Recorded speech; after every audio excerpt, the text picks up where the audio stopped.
Gràcies. Bon dia a totes i a tots, benvingudes i benvinguts en aquesta lliçó inaugural del curs 2022-23 del grau en Comunicació Audiovisual. Moltes gràcies a totes i a tots per ser avui aquí. Aquest any qui impartirà aquesta lliçó inaugural és la Tatiana Delgado, a qui vull agrair molt especialment que hagi vingut avui aquí a Barcelona. Moltes gràcies per venir. La Tatiana és una de les creadores de videojocs més importants de l'Estat, una trajectòria que ara us explicarà, dilatada i molt interessant.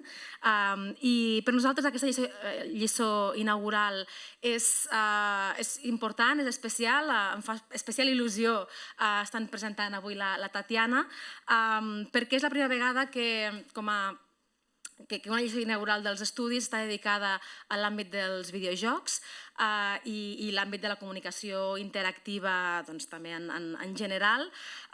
I escollir aquest sector particularment, i la Tatiana Delgado en particular com a conferenciant, és una cosa que per nosaltres era rellevant com una forma de mostrar o donar importància i impuls en aquest àmbit i en l'itinerari de comunicació interactiva del grau. Quan es parla del sector dels videojocs, moltes vegades es parla de la seva importància en base a qüestions quantitatives, en base a qüestions de la indústria, el número de jocs venuts, els jugadors i jugadores, els ingressos del sector, la importància de les productores i de les empreses establertes a Catalunya o a Espanya o al món, però més enllà d'això, per nosaltres el sector dels videojocs és important a nivell creatiu, com un mitjà expressiu i creatiu de primer ordre, pel fet que permet construir històries, crear experiències i representar el món d'una manera diferent, particular i molt interessant,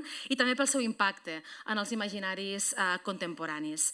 En els darrers anys, precisament, mostres d'aquesta expressivitat i creativitat lligada a l'àmbit dels jocs, els videojocs i també les experiències interactives es poden veure en jocs creats a casa nostra, a Catalunya, a Espanya, com ara com Gris, com The Red Strings Clubs, com Essays on Empathy, com Call of the Sea, i també a nivell internacional videojocs que potser sonaran, que s'han convertit gairebé en clàssics, com Limbo, com Inside, com Gone Home, com The Witness, Her Story, per posar només alguns exemples. Tots aquests jocs i aquestes experiències el que ens parlen és, per una banda, de la renovació en el llenguatge videolúdic que hi ha hagut en aquests darrers anys i en el que jo crec que també la Tatiana ha tingut un paper important i després ja en parlarem. I també mostra aquests exemples i altres que se'ls puguin acudir, ens mostra aquest potencial d'hibridació que hi ha entre l'àmbit videolúdic o l'àmbit dels jocs i de la comunicació interactiva i altres àmbits audiovisuals i expressius, com pot ser el cinema, com poden ser altres arts. I aquest potencial d'hibridació i de diàleg entre aquestes arts expressives, aquests àmbits de l'audiovisual, també podem trobar exemples en el nostre grau en comunicació audiovisual, com deia abans, un dels nostres itineraris és comunicació interactiva i l'alumnat nostre, vosaltres, sou també exemples de com apliqueu moltes vegades en els treballs, i aquí els TFGs de l'itinerari són especialment importants, TFGs en què moltes vegades l'alumnat, o sempre, el que fa és combinar aquests coneixements, referents, aprenentatges, competències dels diferents itineraris, dels diferents arts i àmbits audiovisuals, i els acaben utilitzant, els acaben implementant en projectes propis que no només són videojocs, sinó que també experiències immersives, experiències interactives. I precisament perquè per això nosaltres és molt important, vam pensar que la Tatiana podia venir avui a fer aquesta lliçó inaugural. I també aquesta lliçó és preludi de tota una sèrie d'accions que farem aquest any i que té com a objectiu donar impuls també en aquesta àrea de comunicació interactiva i que té a veure amb diferents qüestions lligades a espais, equipaments i també altres activitats vinculades amb l'aprenentatge. Abans d'escoltar la Tatiana, també donaré pas a l'Oliver Pérez, que està aquí també avui aquí. L'Oliver, molts i moltes el coneixeu, altres potser no, perquè els que sou de primer encara no l'heu tingut. És professor del grau en comunicació audiovisual, entre altres assignatures és professor de de tendències del videojoc. És també tutor i coordinador dels TFGs de comunicació interactiva i és també qui presentarà la Tatiana i qui moderarà el debat posterior amb vosaltres. L'Oliver, a més, també és un dels investigadors més importants en Game Studies i en videojocs a nivell estatal i també jo diria a nivell internacional. I al mateix temps també és coordinador d'un màster nou que iniciem en el departament aquest any, el màster en cultura digital i mitjans emergents, i també va ser l'impulsor del minor en narrativa i creació digitals, que és un dels minors oferts a la Universitat Pompeu Fabra. I per tant és un gran coneixedor dels videojocs i vaja, no se'm va acudir com millor persona per poder moderar aquesta sessió. Doncs com vulguis. Molt bé, doncs gràcies Mercè. Hola a tothom. Fa molta il·lusió ser aquí avui.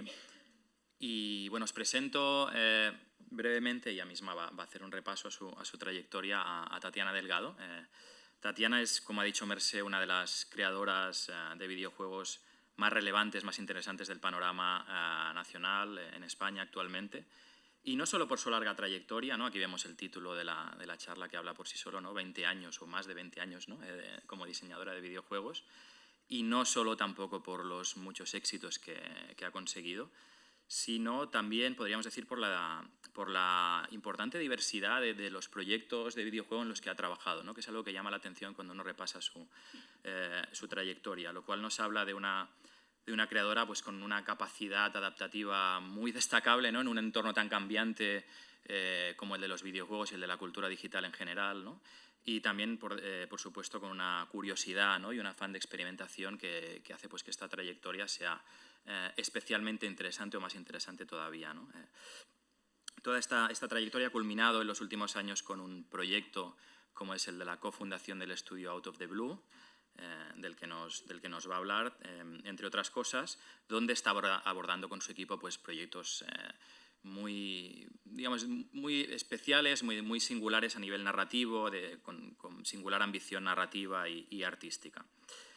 Tatiana ha trabajado en la industria del videojuego, como decíamos, como dice el título de la charla, durante mucho tiempo. Ha trabajado principalmente como game designer, diseñadora de juego y level designer durante más de 20 años en empresas como Rebel Act Studios, Enigma Software Productions, Thinkia, Tequila Works, Gameloft King. Y ha desarrollado juegos para plataformas como PC, Xbox, Wii, Nintendo DS, móviles. Y en 2017 cofundó el estudio Vertical Robot, que se dedicaba especialmente a juegos de realidad virtual, donde se ocupó del diseño y la narrativa de los juegos Daedalus y Red Matter. Y algo después, en el 2018, cofundó el estudio Out of the Blue, al que hacía referencia anteriormente, que se dedica principalmente al desarrollo de videojuegos narrativos, donde la narrativa audiovisual tiene un peso muy importante, combinada con una interacción basada en puzzles. Ella supongo que nos irá detallando poco a poco este tipo de creación en el mundo de los videojuegos. Y la primera producción de Out of the Blue fue Call of the Sea, un juego para PC y Xbox que fue nominado hace poquito tiempo a los premios BAFTA, concretamente al premio al mejor juego debut de una joven compañía. Y junto a ello, pues recientemente decir que se ha anunciado el próximo título de la compañía, recientemente, que se titulará American Arcadia. Para ir terminando, curiosamente me gustaría añadir que aunque la formación de Tatiana es en ingeniería de telecomunicaciones, antes comentábamos, pues su papel y su dedicación a lo largo de su trayectoria no se ha centrado en la programación de videojuegos, sino más bien en el diseño de videojuegos, en el game design que dicen en inglés, que es un poco quizá un arte un tanto misterioso para muchos de vosotras, de vosotros, y que seguramente pues, vamos a tener ocasión de hablar de ello, pero que es un medio creativo y expresivo realmente fascinante, ¿no? Tanto en cuanto al diseño pues, de reglas de juego, formas de jugabilidad y cómo eso se entrelaza con la narrativa audiovisual, ¿no? Que son temas muy interesantes. Así que yo creo que sin más, simplemente recalcar que es una oportunidad única para para que muchos de vosotros, de vosotras, descubráis un mundo creativo como el del videojuego tan fascinante, que seguramente os habréis preguntado muchas veces cómo es eso por dentro, cómo funciona, ¿no? Tatiana os lo va a explicar mejor que nadie. Y en el caso de que ya conozcáis un poco ese mundo, ¿no? También pues, va a ser una oportunidad muy buena para profundizar un poco en él, para que nos explique Tatiana pues, cómo ve el presente, el futuro del sector. Y la verdad es que no se nos ocurría ninguna mejor guía posible para esta sesión que Tatiana. Así que bienvenida de nuevo y adelante.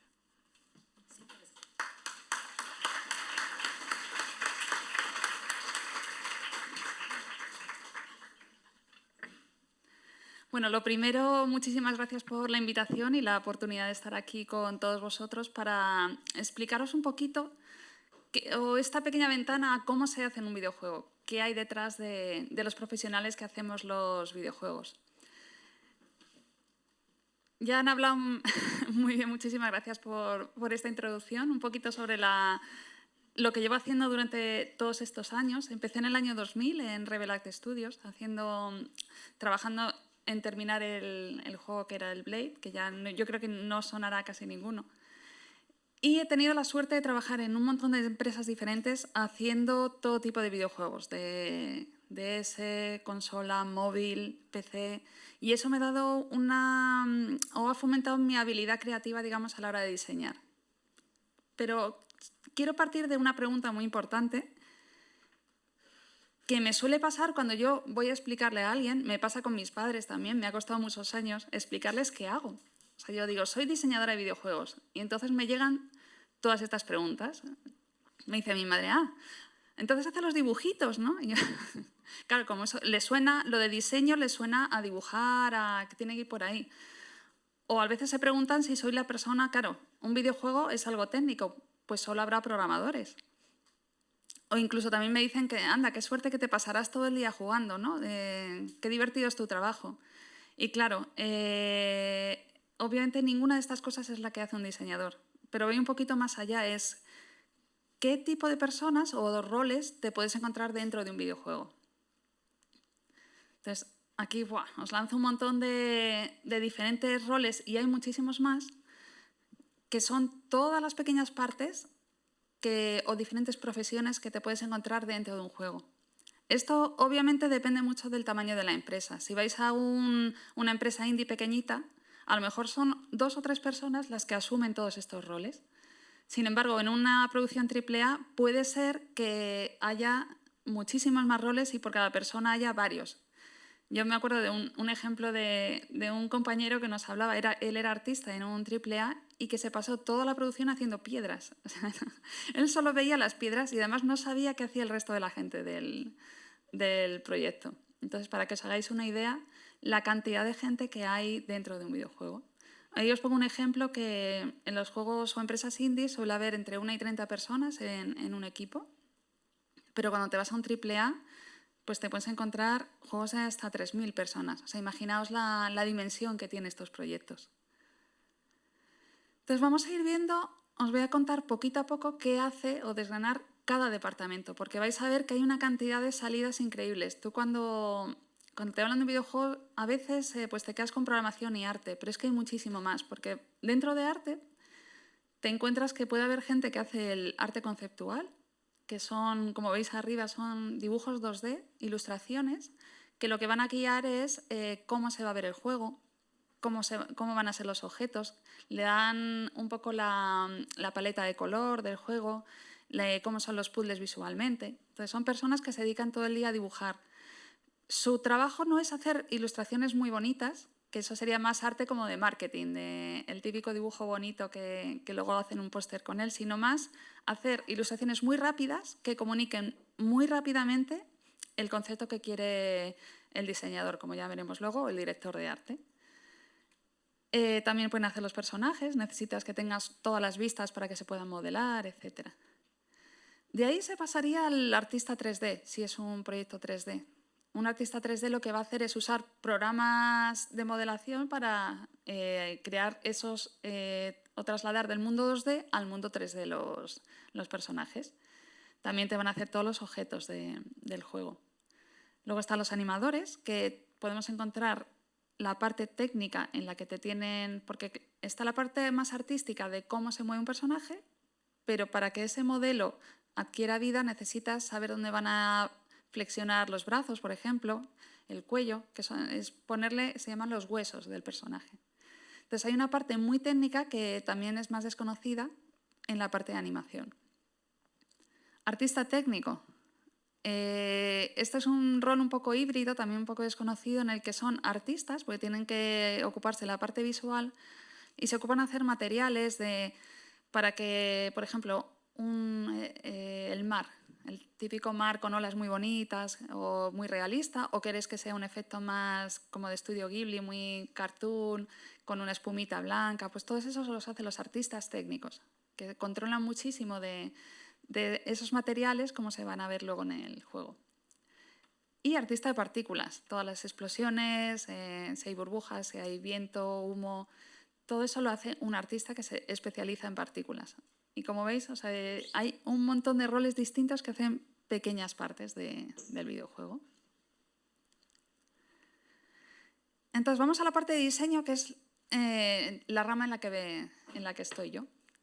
Ahí lo primero que siempre me gusta decir es que en diseño, lo que os decía antes, no nos dedicamos a jugar. Sí que hay que jugar mucho para tener referentes, pero nuestras herramientas suelen ser el Excel y el Word. O sea, hacemos documentos y tablas.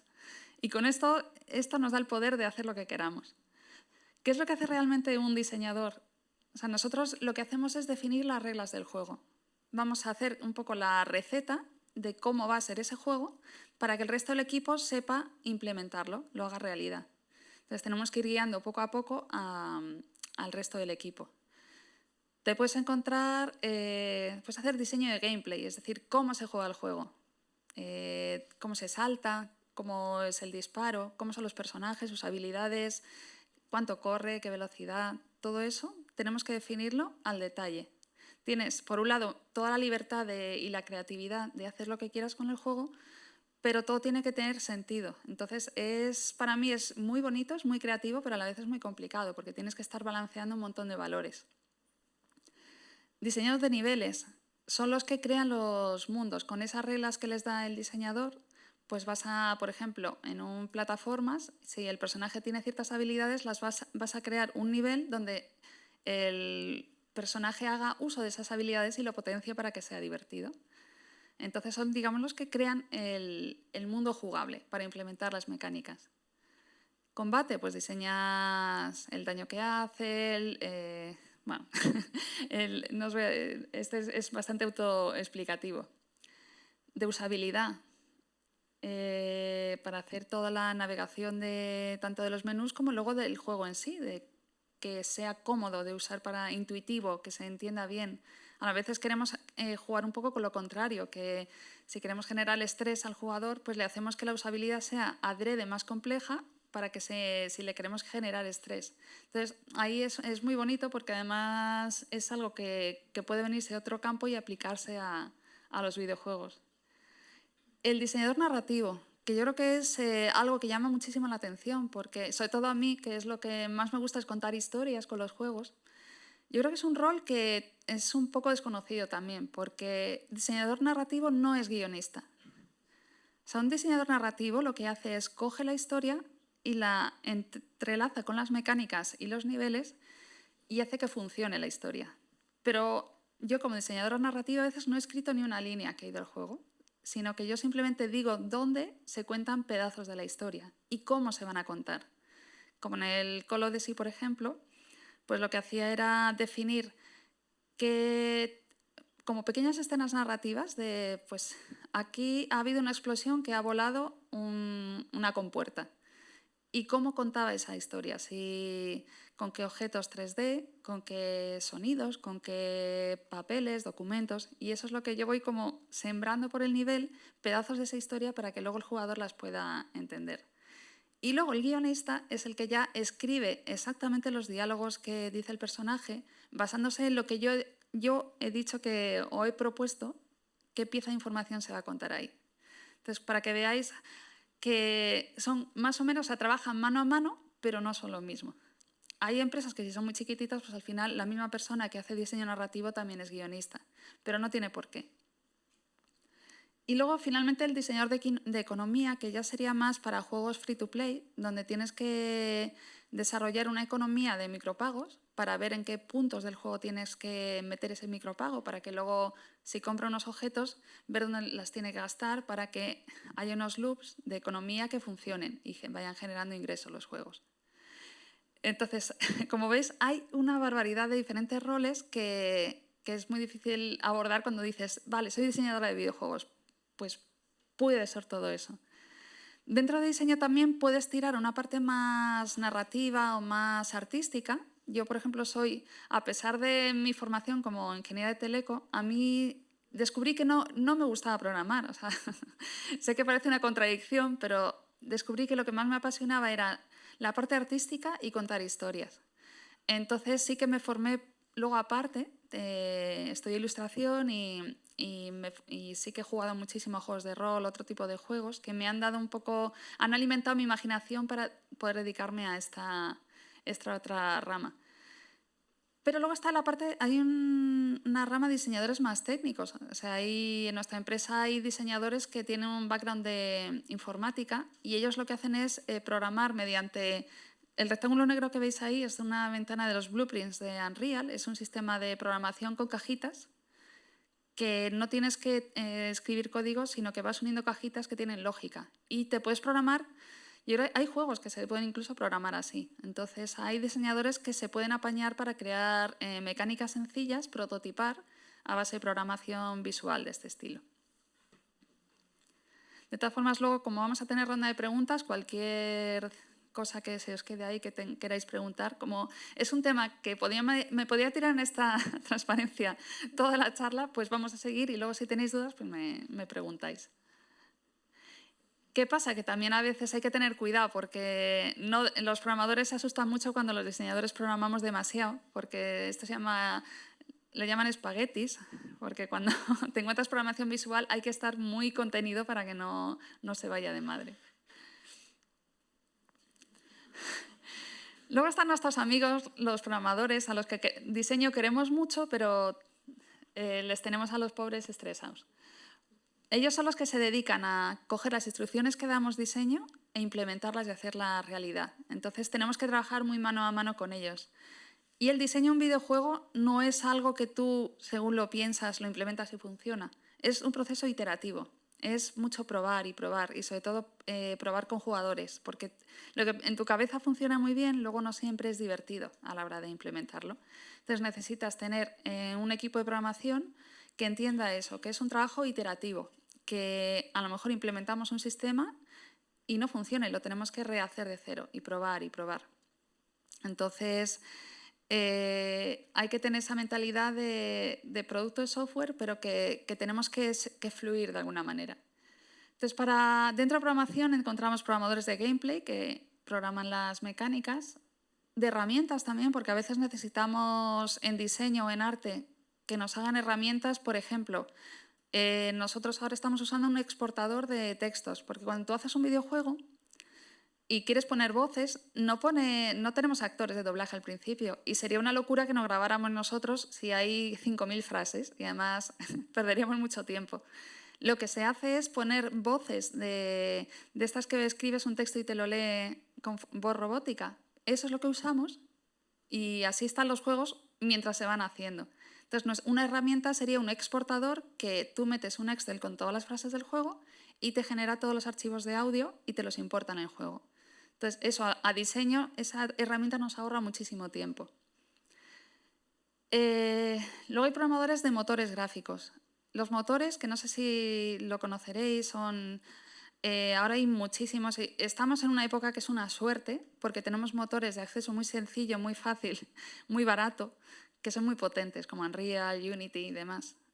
Pero hay gente que antes que era lo normal y ahora aún gente prefiere hacerse su propio motor y no tienes ya que rendir cuentas a nadie. Yo creo que no merece la pena, personalmente, pero bueno, es la opción. Te programas tu motor gráfico y, bueno, y para los que no lo sepáis, es un programa que te ayuda a fabricar el juego porque te genera el sistema de físicas, del sistema de luz, de colisiones. O sea, tú ya pones un personaje 3D y todo eso ya te viene hecho, no te lo tienes que programar tú. Y luego están los programadores de multijugador, que es un mundo aparte. O sea, hacer un juego multijugador no es el doble de difícil, es como 100 veces más difícil. O sea, todos, si alguna vez vuestro primer juego es multijugador, yo os recomiendo que no lo hagáis multijugador. Esto, acordaos de mis palabras ahora porque es muy complicado, necesitas muchísimo más trabajo para hacer. Entonces, yo de hecho todos nuestros juegos, en principio, yo no quiero hacer jamás un juego multijugador por todo lo que implica. Y bueno, el lenguaje se suele usar pues C++, y luego ahí pongo una foto, ese es el escritorio de mi socio, que les gusta mucho tener monitores verticales. Es como anécdota para tener su código ahí visible.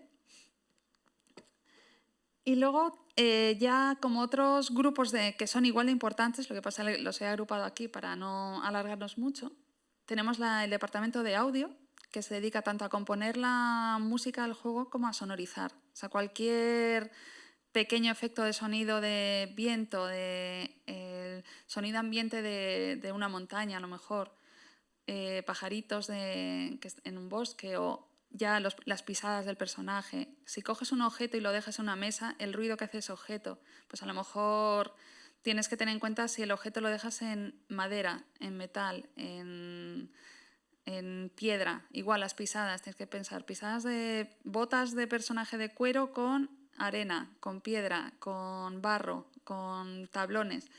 Entonces es un trabajo enorme y súper importante porque yo creo que el sonido, y lo notamos mucho, cuando pasa el diseñador de sonido por el juego, es como que ¡guau!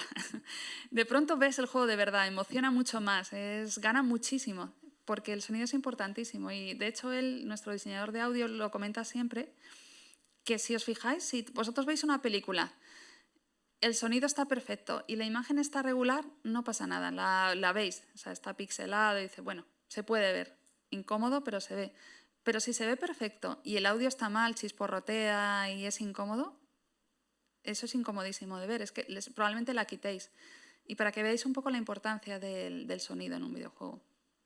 Que además los pobres suelen ser los olvidados, se suele acordar la gente llamarles al final del proyecto y para mí tienen que estar desde el día 1, implicarles desde cero en toda la creación de la atmósfera y del ambiente del videojuego. El departamento de QA, que es fundamental, para mí es uno de los más importantes y siempre se les tiene como que son de segunda y me parece que es muy injusto porque los videojuegos no saldrían si no estuviera QA. QA es Quality Assurance y son los que se dedican a probar el juego para buscar todos los errores y los bugs.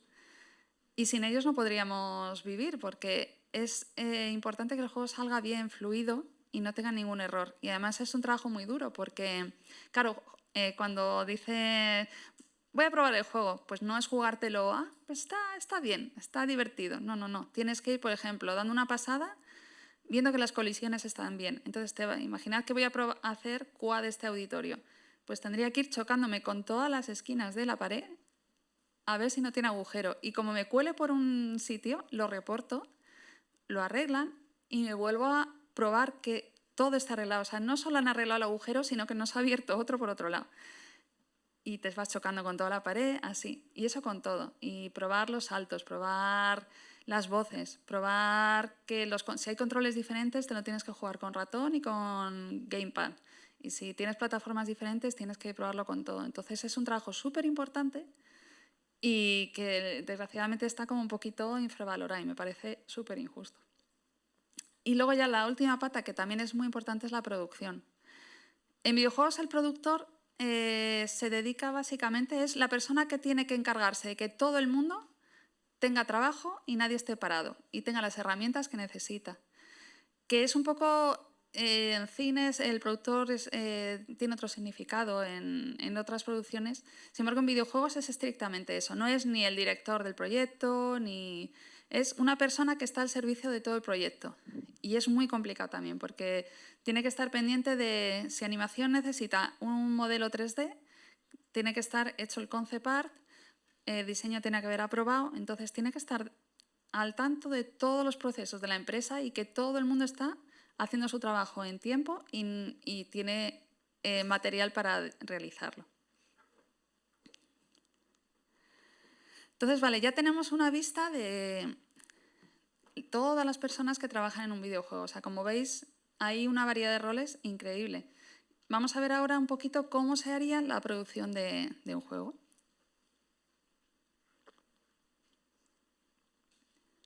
Entonces, partimos siempre de lo más genérico, es decir, de una idea muy general, más abstracto, a ir concretando. O sea, este es un proceso iterativo, como os decía, donde vamos concretando a cada pasada la información del proyecto.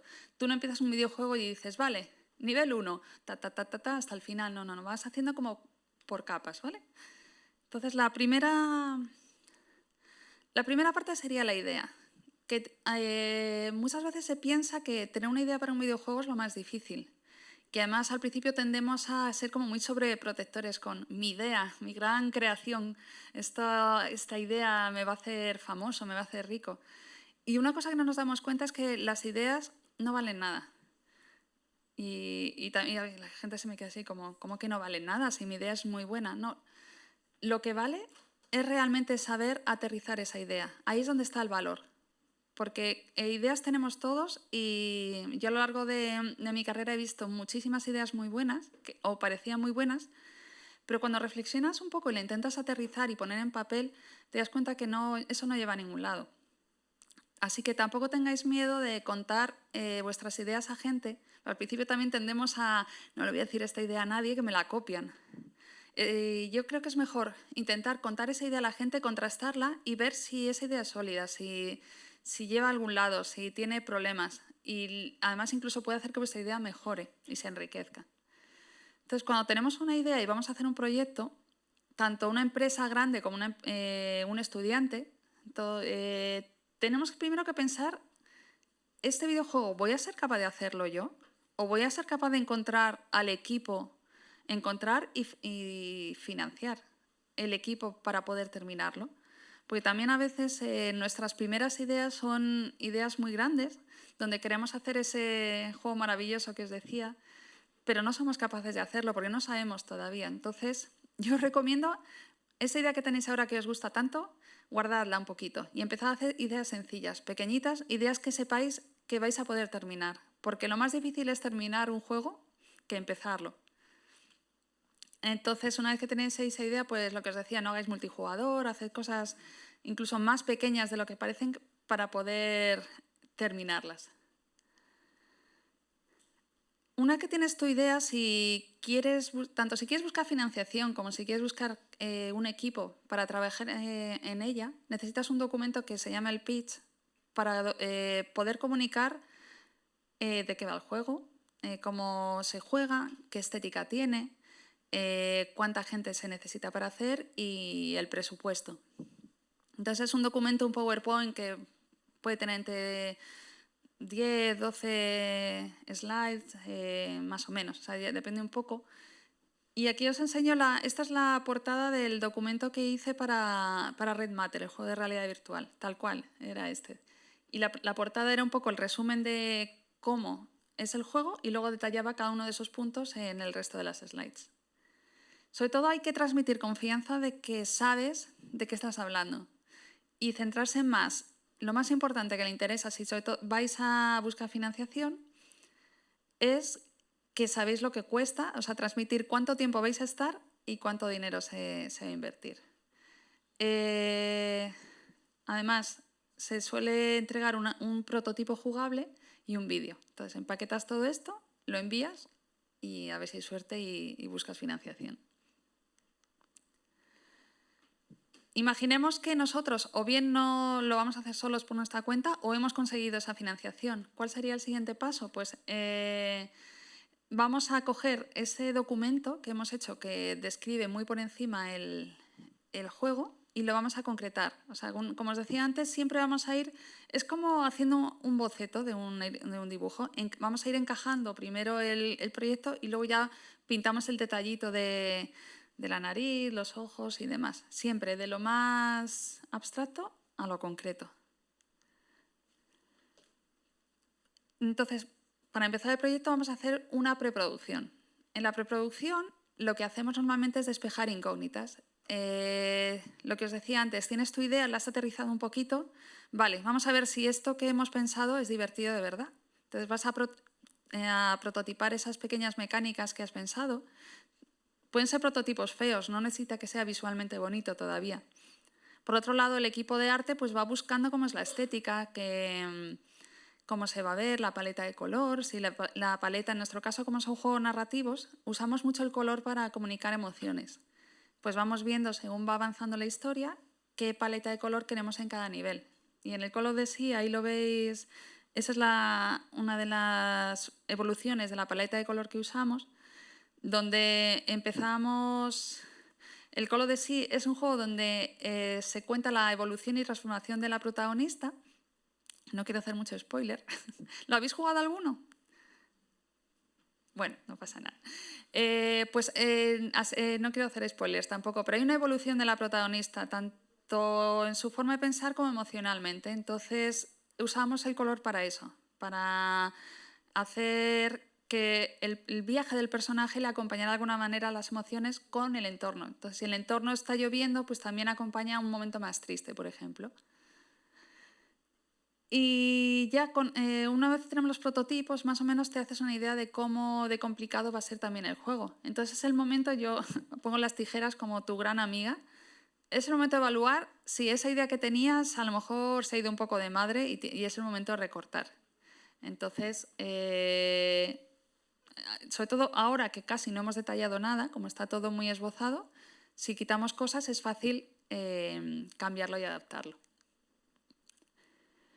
Una vez que ya tenemos la preproducción hecha y tenemos todas las respuestas, vamos a empezar a producir, a hacer los niveles de verdad. Entonces aquí ya sí que cogemos cada nivel y lo detallamos del todo. Entonces nosotros partimos, por ejemplo, abajo veis una gráfica, esto es del Red Matter, son imágenes del Red Matter. Era un juego muy atmosférico, entonces queríamos ver en qué momentos vamos a meter... No diría que era un juego de terror, pero sí tenía momentos en los que estresábamos, entre comillas, al jugador. Y jugamos con esas montañas, sabéis que no podemos tanto... O sea, cuando cuentas una historia no puedes tener al jugador en tensión mucho rato, porque llega un punto que se acostumbra y ya no siente ese miedo, esa tensión. Entonces tienes que darle como momentos de relax para que descanse y luego le metes otra vez el subidón de la tensión. Y eso lo reflejamos en esas curvas donde vamos representando en qué momentos hay estrés o hay, a lo mejor, teníamos una curva de surrealismo, le llamábamos, donde pasaban cosas raras. Y también tenemos una curva de la dificultad de los puzzles. Y así vamos valorando en qué momentos pues, pegábamos un susto al jugador o tenía que pensar mucho y a lo mejor estaba mentalmente agotado. Luego hacíamos un puzzle facilito para que descansara o una zona bonita en la que no había nada para que también se relajara. Entonces, es muy importante planificar esos momentos a la hora de contar la historia para luego poder coger el mapa de ese nivel y, como os decía antes, esto es parte del diseño narrativo, vas sembrando esos momentos en el nivel. Y en ese caso serían los numeritos. Entonces, cuando tú haces un videojuego es muy fácil que se te va el tiempo rapidísimo. Pasa el tiempo muy rápido y quieres hacerlo muy bien y como pongas unas fechas de entrega muy largas, al final puede pasar que te lías con uno de los niveles, lo has dejado perfecto y el resto se te ha olvidado y casi no has hecho nada. Entonces, es muy importante la disciplina de tener entregas intermedias definiendo qué tienes que hacer en cada punto para que se pueda mantener un ritmo de producción y también porque si en algún momento ves que vas mal de tiempo, porque si tienes un mes por nivel y te quedan por hacer 10 niveles y solo 5 meses, dices, pues aquí vamos mal, no vamos a llegar, entonces se puede recortar. Porque como decía, es que es fundamental y también una cosa que hay que tener en mente es que cuando tú diseñas un videojuego, eres tú quien sabe cómo estaba en tu cabeza, pero el jugador, si recortas algo y el ritmo se mantiene bien, el jugador no lo va a echar nunca en falta. Entonces, no os imagináis la cantidad de juegos que han salido sin ese contenido extra, que luego en realidad muchas veces también hasta ha mejorado el proyecto, porque solían ser cosas que eran lastre, que no aportaban nada, que eran redundantes y a lo mejor alargaban la historia de más. Y luego el momento más importante es el de playtesting, que no hay que confundir con QA. ¿Os acordáis que antes os decía, QA es la gente que prueba que el juego no tiene errores pues, de colisiones, de que se cuelga? Playtesting es unas pruebas que hacemos para comprobar que el juego se entiende, que la historia se entiende, que los puzzles no nos hemos pasado de difíciles o de fáciles, que la gente se aburre. Y el ejemplo que seguro que lo habéis visto, este vídeo de la chica que puedes meter todas las piezas por el agujero cuadrado, es un ejemplo de que está mal diseñado. Porque entonces esto nos ha pasado muchas veces, de tú preparas un puzzle, un nivel, estás ahí con la ilusión de a ver qué hace, y te das cuenta que... O sea, yo después de la primera sesión de playtesting siempre salgo de madre mía, y lo rehaces todo, y lo haces y lo pruebas, y al final acaba funcionando bien el juego.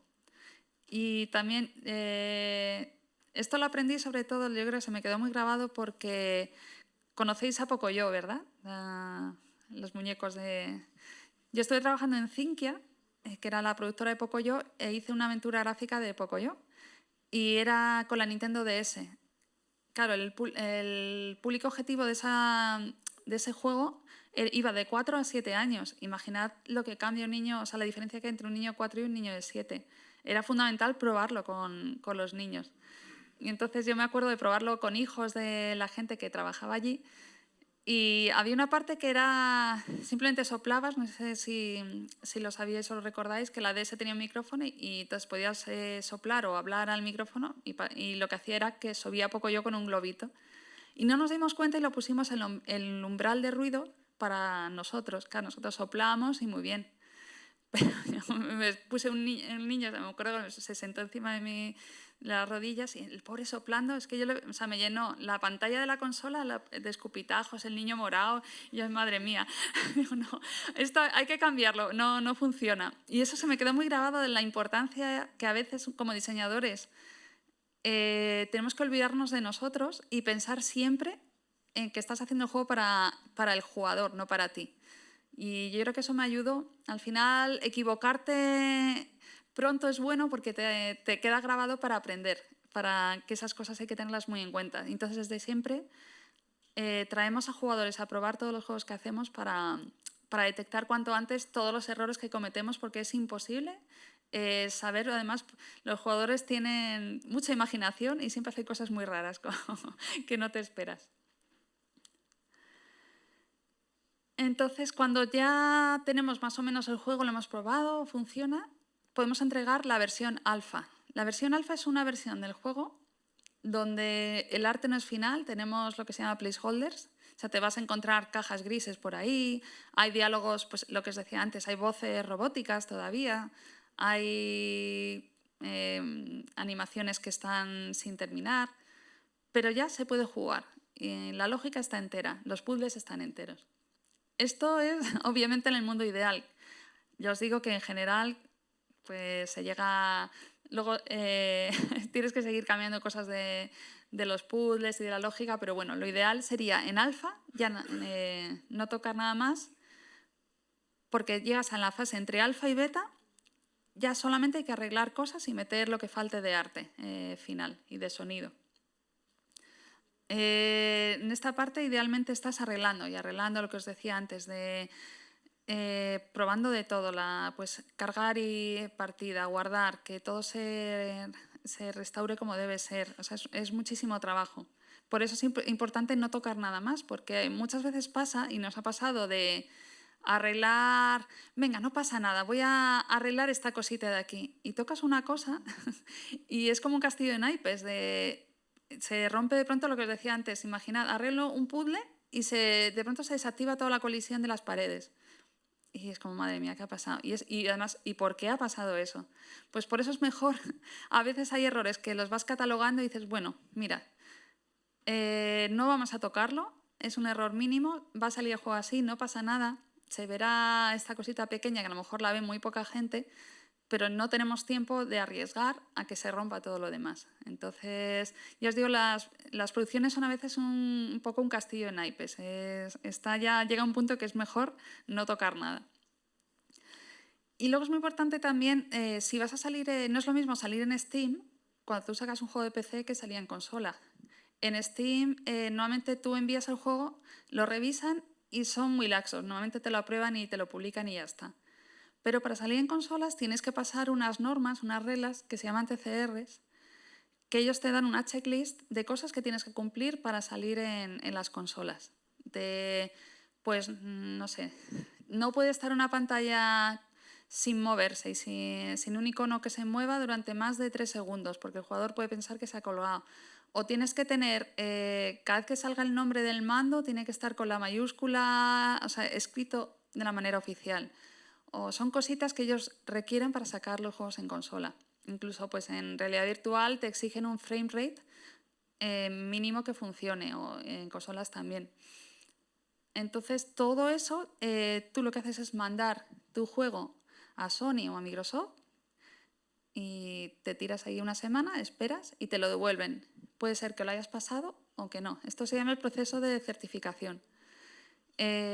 Si lo has pasado, ok, pues ya está todo preparado para salir. Normalmente no se pasa la primera. De hecho, normalmente lo que se hace es ya asumes que vas a fallar la primera para que te digan qué tienes que arreglar. O sea, es un poco la forma de trabajar.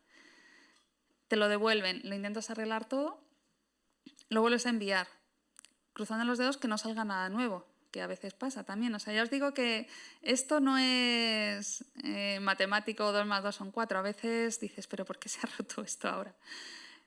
Y esto es un toma y daca que idealmente, en el peor de los casos, deberían ser 3 veces y ya todo está ok. A veces, si las cosas van mal, puedes ir a una cuarta, a una quinta.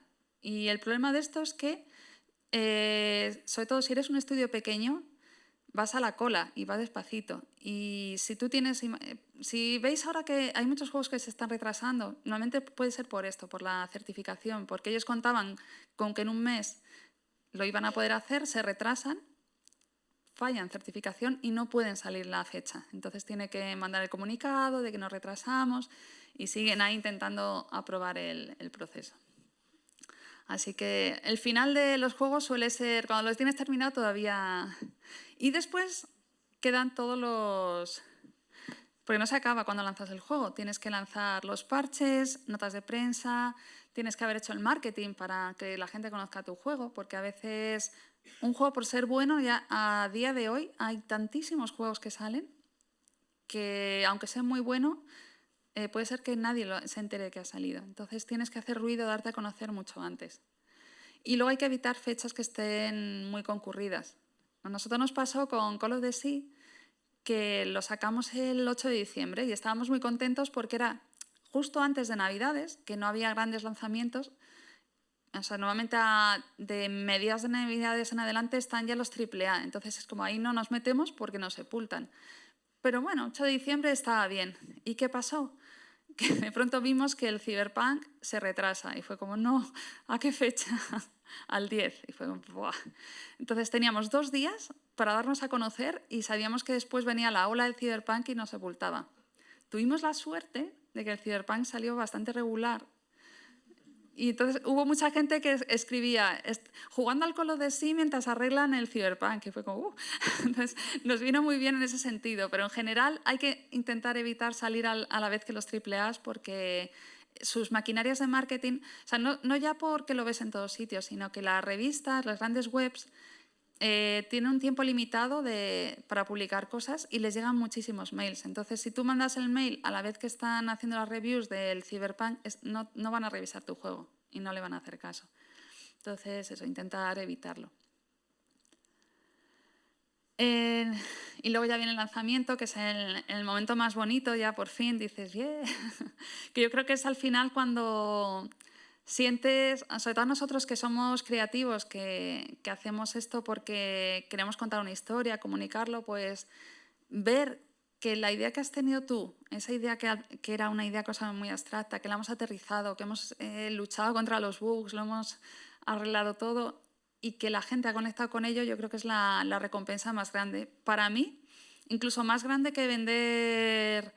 Porque una cosa que os quiero dejar muy claro también es, hacer videojuegos no estamos, o sea, no os vais a forrar. Pero si tienes la suerte, yo para mí soy muy afortunada porque puedo vivir haciendo lo que más me gusta y haciendo además lo que quiero, que son este tipo de juegos. Ya me ha costado, ahora lo veremos, me ha costado muchos años, pero tengo la satisfacción de haber tomado mis decisiones, contar mis historias y que la gente le guste. Entonces, eso para mí es increíble. Entonces voy a contar un poquito, a ver cómo vamos bien de tiempo, ¿no? Voy a contar un poquito por qué me dediqué a los videojuegos y cómo hemos llegado hasta aquí, a publicar el Call of Duty. Entonces, esta es un poco mi historia y a lo mejor os puede ayudar, os puede orientar o a lo mejor no. Pero bueno, yo os quiero compartir mi punto de vista para todo lo que podáis aprender de ahí, pues que bienvenido sea.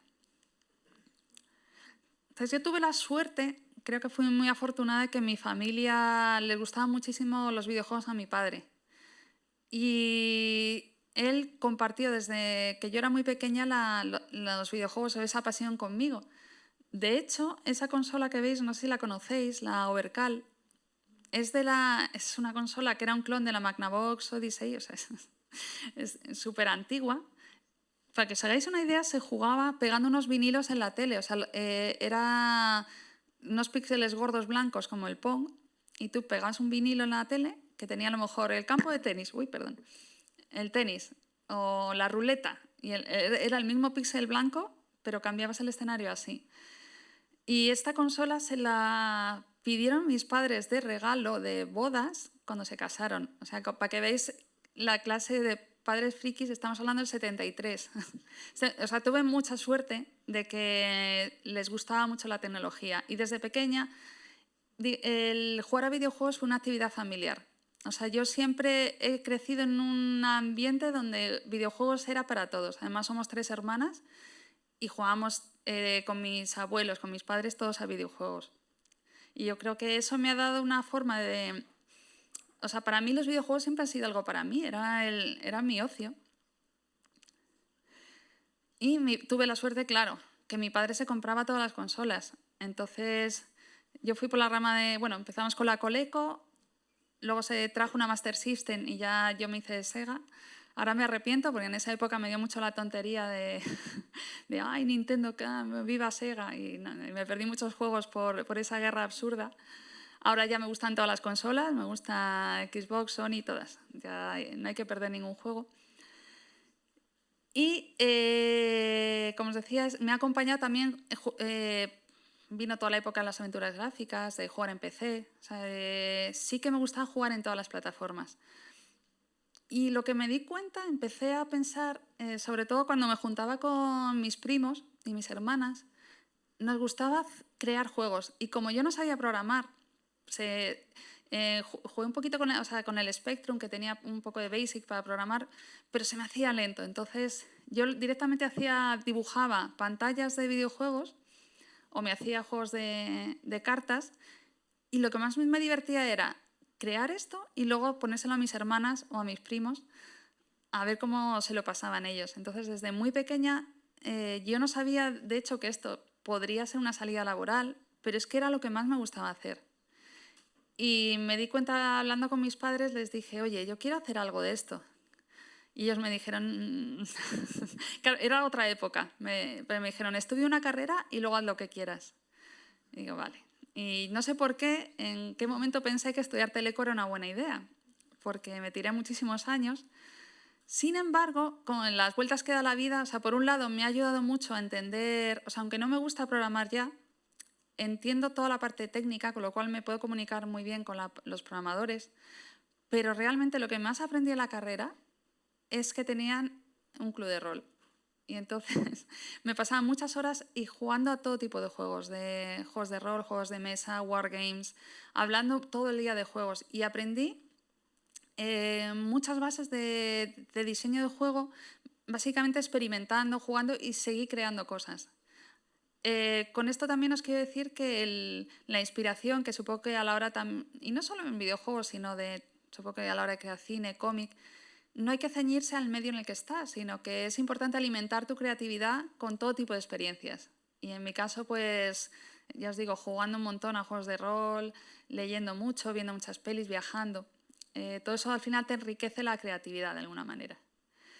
Total, que pues fui a trabajar, o sea, estaba en el club de rol y ahí es donde me vino casualmente esta primera oportunidad laboral, que además fue de rebote. O sea, yo creo que si quieres, si tienes una ilusión de trabajar en algo al final, de alguna manera u otra, si tienes esa perseverancia, lo acabas encontrando.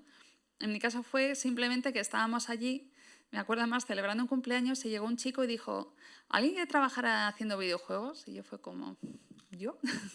Me dio la tarjeta y eché el currículum y me cogieron. Entonces ya dije, vale, ya está, esto es lo que quiero hacer. Y fue cuando entré en Revelat Studios. Entonces, a partir de ahí, empecé a trabajar Era una época... O sea, yo creo que ahora tenéis mucha suerte. Es que hay muchísimas opciones, muchísimas salidas. En aquel entonces había que trabajar en lo que salía, había muy poquitas empresas, éramos muy pocos, pero es que había muy pocas oportunidades. Entonces yo entré en Revelat Studios, tuve esa suerte y allí aprendí un montón. Lo que os decía antes, otra vez volvemos a esta diapositiva.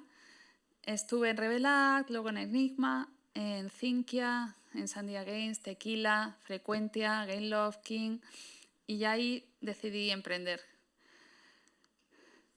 Esto es un poco, o sea, os he contado la parte bonita, os voy a contar la realidad, pero que no es para asustaros tampoco. Pero esto es también resume mis 20 años, ¿vale? La parte fea. O sea, en mi primer trabajo me hicieron un ERE, suspensión de pagos. Estuve sin cobrar, estuve haciendo crunch. De hecho, la primera vez que me tocó quedarme haciendo crunch, estábamos en una empresa a las afueras de Madrid, en un pueblecito pueblecito, que no me oigan, en una ciudad pequeña, que está conectada por cercanías. Entonces sabíamos que cuando salía el último tren, si no lo cogías, pues te tocaba quedarte por la noche. Y me acuerdo la primera noche que era como, ¡ay, qué emoción, qué divertido! Nunca más. O sea, después de esa noche fue como, no, esto no. O sea, ¿qué hago aquí? Durmiendo en la mesa de trabajo, ¿pero esto qué es? Entonces ya desde ese día fue como, no voy a hacer crunch nunca más. Y no sirve para nada, es malísimo porque además me daba cuenta que llega un punto en el que estás tan agotado que no haces más trabajo, sino que empiezas a romper cosas que, o sea, vas como deshaciendo, cometiendo errores. Entonces, para mí es una gran lacra y creo que todo esto me ha ayudado a aprender cómo no hay que hacer las cosas, que al final también, o sea, yo siempre intento buscar de lo negativo también una enseñanza. Y se han hecho las cosas muy mal en muchas empresas, pero eso me ayuda también a detectar cómo no hacerlo. Y os digo o sea, una cosa que hay que tener muy importante en los videojuegos es que no hay que tener miedo ni a irte cuando no estás contento. O sea, si hay un sitio que no te tratan bien, no pasa nada si te vas, porque la suerte es que vas a encontrar trabajo enseguida. O sea, sé que asusta, pero es una cosa que he aprendido y que no he tenido nunca miedo, si no he estado a gusto en un sitio, a irme. Y si te despiden no es ningún drama, porque encima te llevas la indemnización. O sea que es un entorno muy inestable, os lo digo ya, pero eso no significa que no vayáis a tener trabajo, ni que vais a estar, ni que tengáis que soportar cosas y abusos. Si no estás a gusto, te vas y vais a encontrar trabajo, porque además tenéis mucha suerte ahora que hay mucha oferta. Lo difícil, y eso no os lo niego tampoco, es el primer trabajo. Por eso lo importante también es que el primer trabajo, aunque no sea el trabajo de tu vida, es meter la patita, aprender todo lo que podáis allí de los compañeros y poquito a poco vais a ver que es muy fácil ya, una vez que tienes algo de experiencia, muy fácil no, vale, tampoco lo voy a poner, pero yo creo que si pones trabajo y ganas, no os va a faltar trabajo nunca. Y reitero lo que decía antes, que nadie esté en esta industria para forrarse, porque esos son muy... O sea, yo creo que es más fácil que te toque la lotería a hacer uno de estos juegos que veis que son un bombazo y que se forran. Pero para mí la lotería es lo que os decía antes, poder vivir de esto, poder comprarte una casa, es una salida laboral que encima no solo es que es muy divertida y muy satisfactoria, quitando todo esto también, pero que no hay que perderlo de vista. Entonces, ¿a qué me llevó todo esto? Yo me di cuenta de que las cosas no se hacían bien y yo quería intentar hacerlo bien. O sea, aprendí muchísimo de cómo no hacerlo y dije, después de, pues empecé en el 2000, 14 años después, vi que era mi momento ya de, voy a hacer algo ya para contar mis propias historias, hacer las cosas como yo creo que se deben hacer y intentar hacerlo bien. Pues además fue cuando probé la realidad virtual por primera vez y además me voló la cabeza porque estaba ya muy quemada. Fui a una feria, yo daba clases de talleres de diseño de juegos y en uno de esos talleres vi a un grupo de alumnos que venían con un proyecto suyo, así que eran muy jóvenes y una ilusión y me enseñaban los juegos que estaban haciendo. Entonces yo como que me reconocí con los juegos esos que os he enseñado que dibujaba antes, digo, ¿y dónde está esa Tatiana? Digo, la he perdido. Yo antes tenía ese brillo en los ojos y esa ilusión por crear y ya no lo tengo. Y fue, yo creo que lo que ya me impulsó, digo, tengo que hacer mis propios proyectos. Creo que ya he aprendido suficiente como para hacerlo.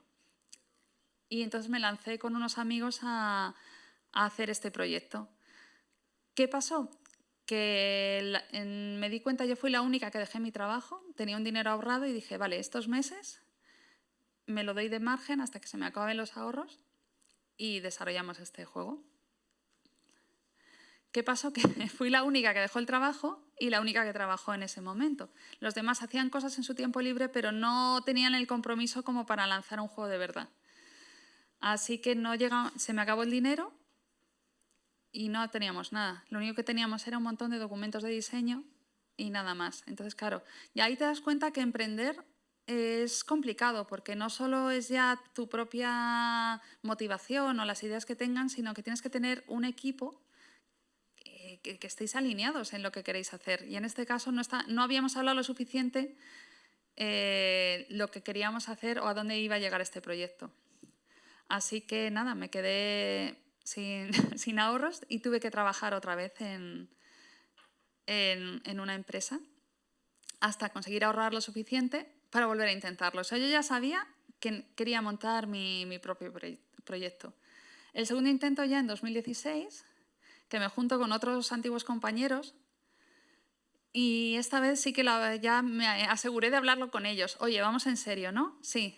¿Dejamos todos el trabajo? Sí. Venga, o sea, nos agarramos ahí, saltamos un poco al precipicio, pero los 4 a la vez. Esta vez no era yo la que saltaba sola.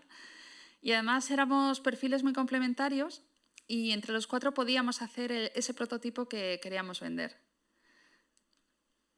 Y lo conseguimos. Conseguimos montar la empresa, nos financiaron el proyecto y sacamos el Daedalus, que es un proyecto pequeñito, y el Red Matter, que lo conseguimos hacer además en plazos y en el presupuesto. O sea, conseguimos, aplicando todo lo que había aprendido que no se hacía en las empresas anteriores, conseguimos hacer los 4 el proyecto más o menos bien, hecho en plazos.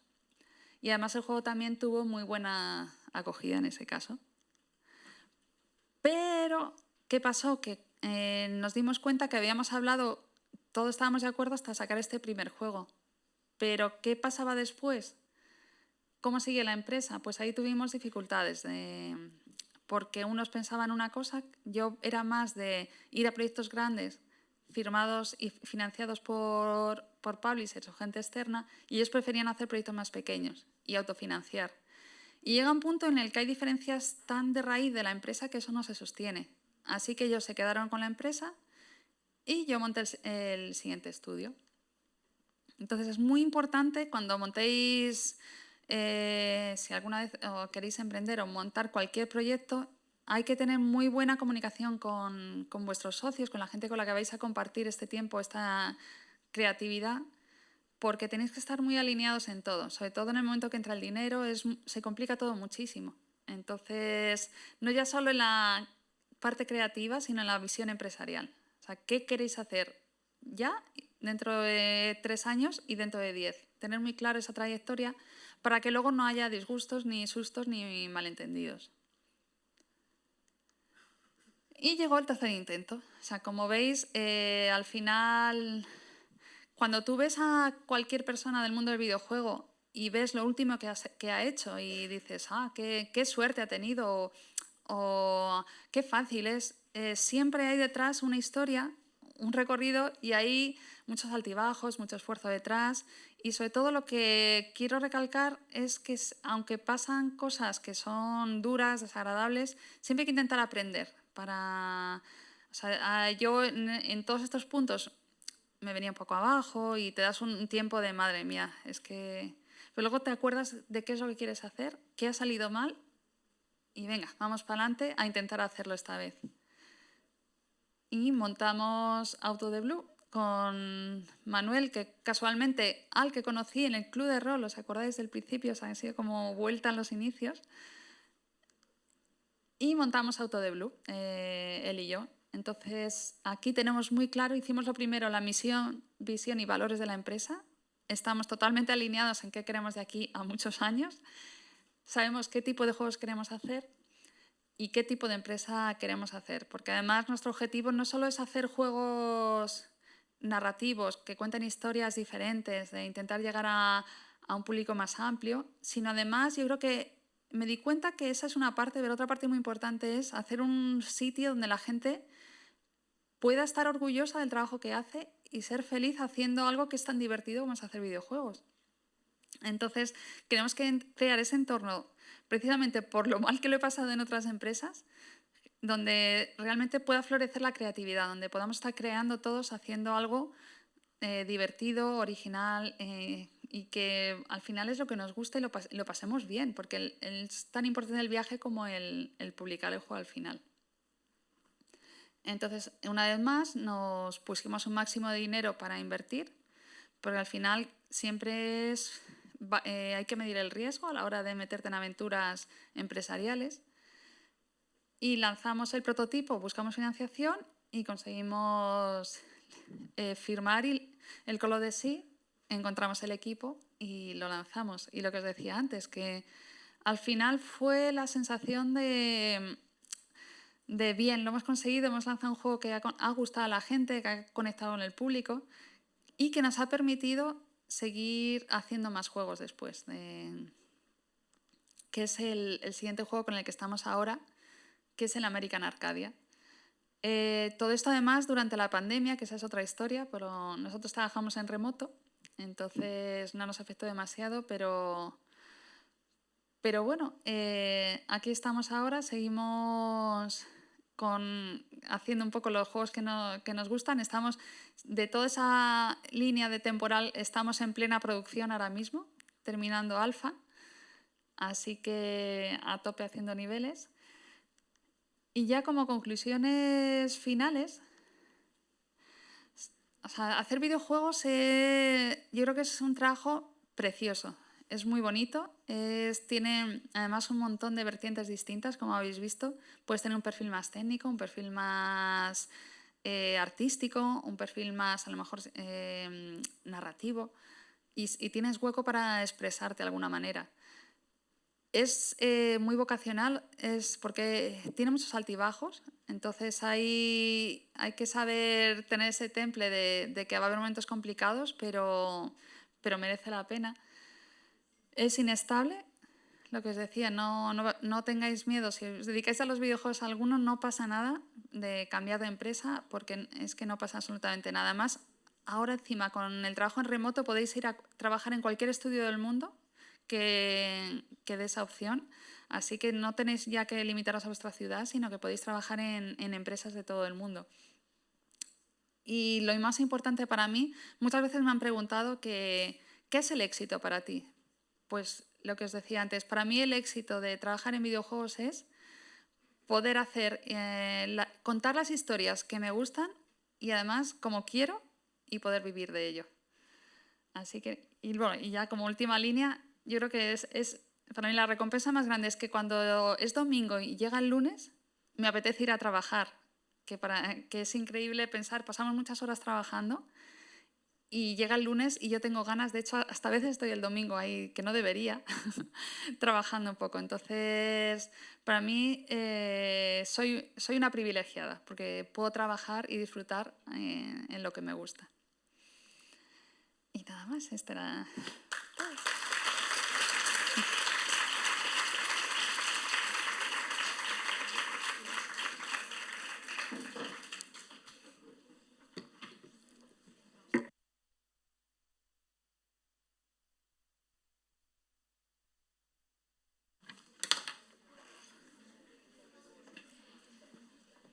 Pues muchas gracias, Tatiana, por esta charla tan interesante que ha explicado este proceso, ¿no?, de creación de los videojuegos, los roles, que es interesante para ver y situarnos, ¿no?, en el ámbito más tu trayectoria, que creo que es interesante y que nos permite ahora ahondar más, ¿no?, en la capacidad de los videojuegos como ámbito expresivo, ¿no?, y también un poco cómo está estructurado, ¿no?, el sector actualmente, ¿no?, en España, la emergencia de los indie games, todos estos aspectos que yo creo que podemos hablar ahora en el torno abierto de preguntes.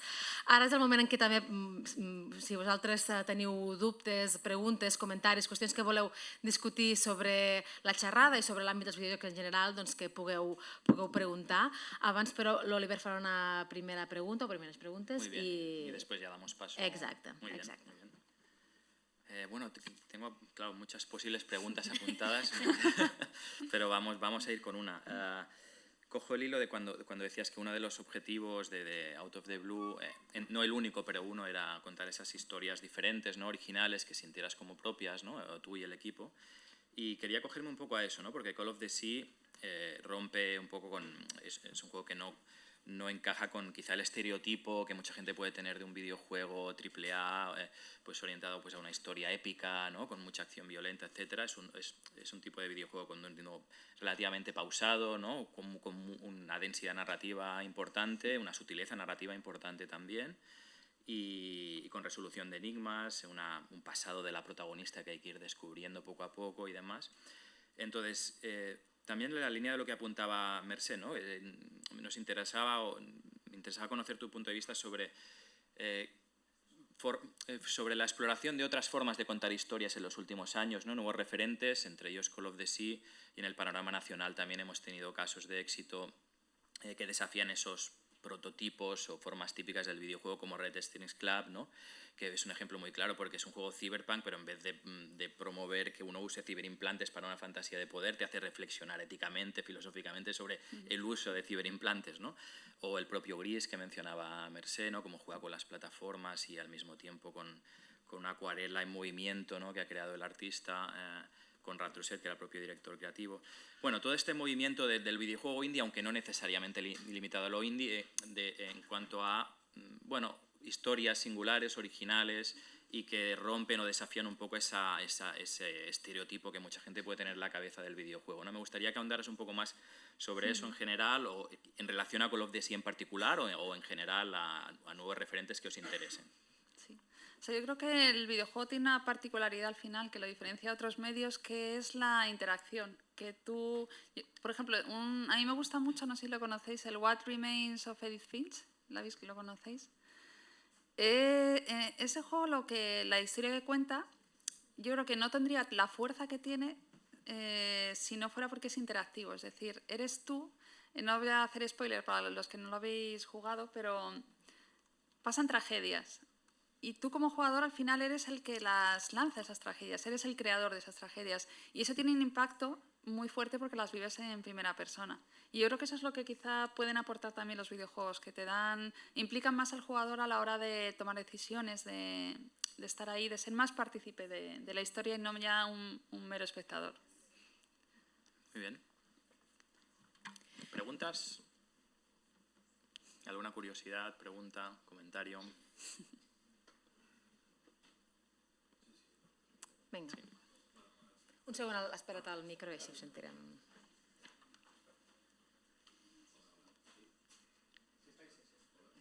Hola. Hola. Bueno, felicidades, me ha gustado mucho, sobre todo la parte de tocar con los pies en el suelo al final. Y siguiendo con esto, me gustaría saber hasta dónde puedas contar, costes de producción, tiempos, cuánto se ha llevado pues, el Call of the Sea o el American Arcadia, a qué estáis, cuánto prevéis. Pues, o sea, no te puedo dar cifras exactas, pero... En tiempo, Call of the Sea se hizo éramos entre 11 y 13 personas, porque teníamos algún freelance que nos daba soporte, y lo hicimos en año y medio. O sea, es un poco lo que os comentaba, como he visto que se perdía tanto tiempo. No os imagináis la de vueltas que se dan los juegos a veces tardan en salir 3, 5, 7 años. Y es porque tú lo ves dentro y hay un lío. Cuando está casi terminado, se tira todo y se vuelve a hacer, que a mí eso me tiraba de los pelos de verlo. La cantidad de dinero y de tiempo y de ganas, porque al final se quemaba la gente. Entonces, en Call of the Sea fue seguir los pasos un poco de... En preproducción definimos todo y luego simplemente a hacer hacia adelante. Y hombre, si hay algo que no funciona, pues se itera. Pero intentar ir a tiro hecho, porque, por lo que os decía, es que se pierde mucho tiempo dando vueltas sobre cosas que... Yo he visto, por ejemplo, para que veáis, cosas que pasan en producción. Tú cuando empiezas un juego, hay unos juegos que están triunfando en el momento y que se han usado como referentes. Y cuando ha pasado año y medio, 2 años, sale otro que hace una cosa que no tiene nada que ver con tu juego, pero a alguien de la empresa, a algún jefe, se le ocurre qué bien estaría tener esto que hace este juego. Y tú dices, pero ese juego no tiene nada que ver con nosotros. No, no, no, no. Queremos que ahora el personaje haga esto. Entonces tienes que cambiar. Imaginar que ahora tiene doble salto. Y claro, todos los niveles ya no valen, porque el personaje si solo saltaba una cantidad, ahora salta el doble y se puede subir a sitios, pues hay que tirar todo para atrás. Y no os imagináis la de veces que pasa eso en los videojuegos. Entonces, en Call of the Sea, yo creo que al final producciones más pequeñas también son más controladas. A ver, nos ponemos como los caballos, las orejeras así, y no dejarnos guiar por cantos de sirena de cosas que están triunfando, sino tener muy claro lo que quieres hacer. Y American Arcadia, pues yo creo que será por 2 años más o menos, es un poquito más grande. Gracias. ¿Más preguntas? Si no hay más, si de momento no hay más preguntas, bueno, aquí el Roc.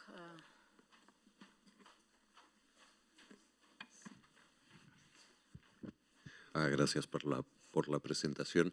Tenía mucha curiosidad de pensar cuando decidisteis que Call of the Sea iba a ser un juego que iba a salir también para Quest 2 o para... En realidad, ahora hablabas de cantos de sirena y de incorporaciones de propiedades que no habían sido previstas durante el proceso de conceptualización y diseño. Esta adaptación a lo inmersivo ha sido algo que era como orgánico, una idea del equipo, es algo que ocurre para abrir otras formas de negocio, tiene algo que ver con la exploración del lenguaje, de la interacción y de la inmersión, como comentabas. Me gustaría. Pues en este caso Call of the Sea fue nuestro primer proyecto y no se planteó para realidad virtual porque al ser, éramos de nuevo una empresa nueva desde cero y queríamos ir más a lo seguro, digamos. En ese momento no era fácil conseguir inversión para realidad virtual. Sin embargo, una vez que ha salido el juego, a Oculus le ha gustado y ha visto el potencial, que nosotros también veíamos, pero no nos atrevíamos porque al final hacer un juego de realidad virtual es dinero. Y llegamos a un acuerdo con Oculus para sacarlo adelante. Entonces, ahí sí que nos vimos, fue más quizá una versión, o sea, una decisión creativa, pero soportada en la parte empresarial de que nos apoya económicamente para sacarlo adelante. Si no, yo creo que no hubiéramos podido, porque hacer el juego realidad virtual, sobre todo para que os hagáis una idea, el Call of the Sea es un juego de consolas Next Gen, o sea, estamos en PlayStation 5, Xbox Series X, y las Quest 2 tienen un microprocesador de móvil. Entonces hay un trabajazo ahí tremendo que no nos atrevíamos a hacer, aunque le veíamos la posibilidad, sin el apoyo de Oculus no lo hubiéramos podido hacer. Sí, por ahí hay una. Sí, bueno, de hecho, vale, no, sí, pregunta. Pero de hecho tú habías tenido experiencias anteriores en realidad virtual, ¿no? Sí, en la Red Matter y el Daedalus, a mí me encanta como medio. Lo que pasa es eso, que un juego medianamente grande y para dar estabilidad al estudio necesitas la financiación. Al final tienes que mirar, y como os decía, era el primer juego, no podíamos arriesgar a hacer algo que aunque nos gustara mucho más, pero fuera más difícil de conseguir. Pues yo tenía una pregunta de la historia del videojuego, ¿ya la tienes que pensar desde el minuto cero o partes de conceptos y luego se va como perfilando?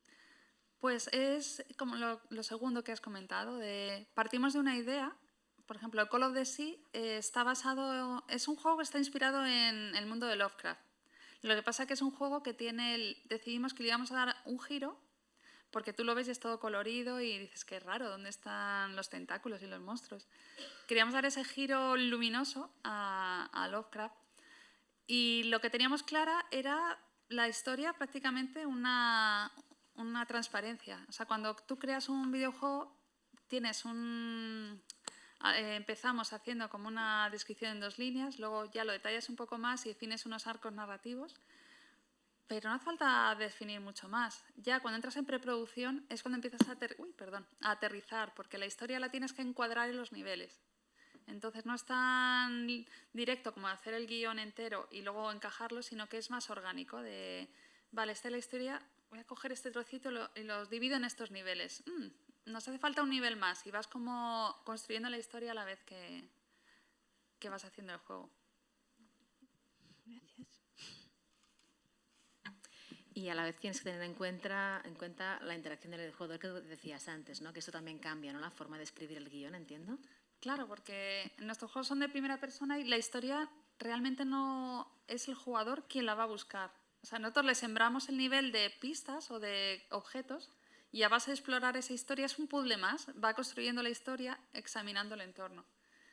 Hay otros juegos que hay otro tipo de narrativa más directa que, digamos, el juego se la cuenta al jugador, incluso coge la cámara, te mira a donde tienes que mirar y ahí pasa lo que tiene que pasar. Entonces yo creo que hay como varias herramientas y en nuestro caso contamos con un jugador que tiene que ser proactivo, que tiene la dificultad de que nuestro jugador a lo mejor hay gente muy curiosa que le gusta leerse todo, le gusta mirar debajo de las mesas, se lee todos los papeles y hay gente que no le interesa eso. Entonces tenemos que procurar que ambos jugadores se enteren de la historia, al menos en lo que consideramos nosotros el esqueleto o lo importante. Entonces ahí hay otro reto también.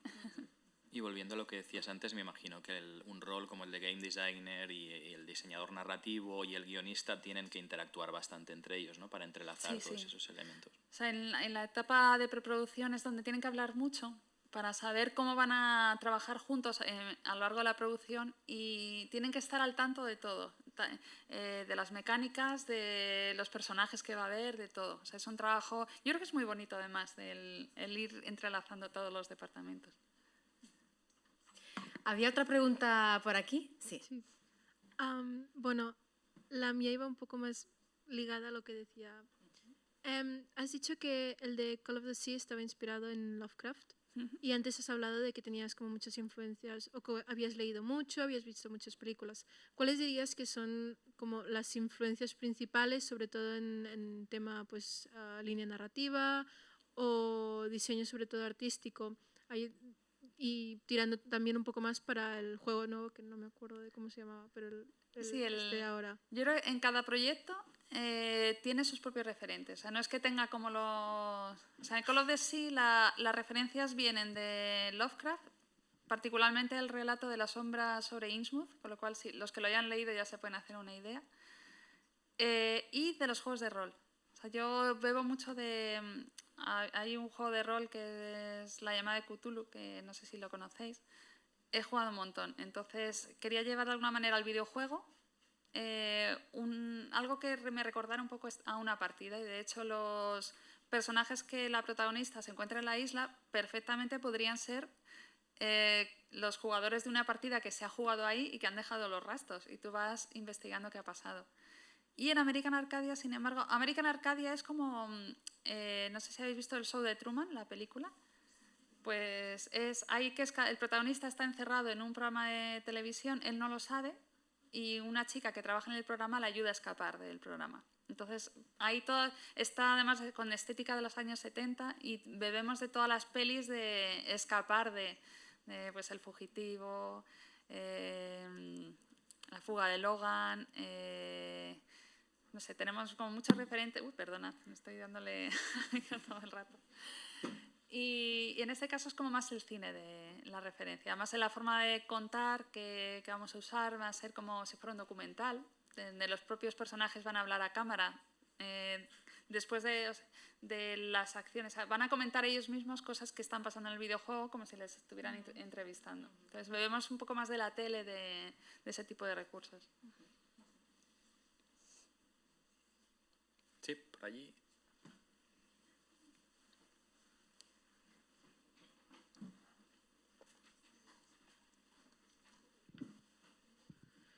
Sí, jo volia preguntar, està bé si em parlo en català o millor en castellà? Castellano, ¿no? Mejor para... Bueno, a lo mejor lo entiendo, sí. Creo bueno. que lo entiendo más o menos, sí. Si no, pregunto en castellano, no pasa Vale. nada. Vale. Yo quería preguntar si hay alguna diferencia, ahora que hablabas de juegos de rol, si hay alguna diferencia en el game design de un juego de rol o un juego de mesa a un videojuego, y si una persona que trabaja de game designer en un videojuego puede trabajar en un juego de rol o de mesa y a la inversa. Yo creo que sí que puede, al final, pero te tienes que documentar. Es como la versatilidad, por ejemplo, que he tenido yo a la hora, no es lo mismo dibujar. O sea, creo que hay tanta diferencia entre un juego de móvil y un juego de consola que un juego de consola y un juego de mesa. Al final tienes que hacer una tarea de investigación del tipo de juego que vas a hacer. O sea, en el caso de Call of Duty es que es el tipo de juegos que más me gustan. Entonces los he jugado toda la vida y los conozco, pero en mi carrera he tenido que hacer, por ejemplo, el género que menos me gusta son los juegos de carreras. No me gustan nada y tuve que hacer uno. Entonces te tienes que documentar. Pues igual que me documento y me juego el Mario Kart, todos los juegos que haya de ese tipo de juegos, pues a juegos de mesa te vas documentando, entendiendo el medio. Hombre, obviamente si has hecho varios de juegos de mesa, pues vas a ir sabiendo más por tu propia experiencia, pero yo creo que lo importante es el saber adaptarse como diseñador al final vas a diseñar unas reglas del juego y tiene que ser divertido, entonces, que no es poco.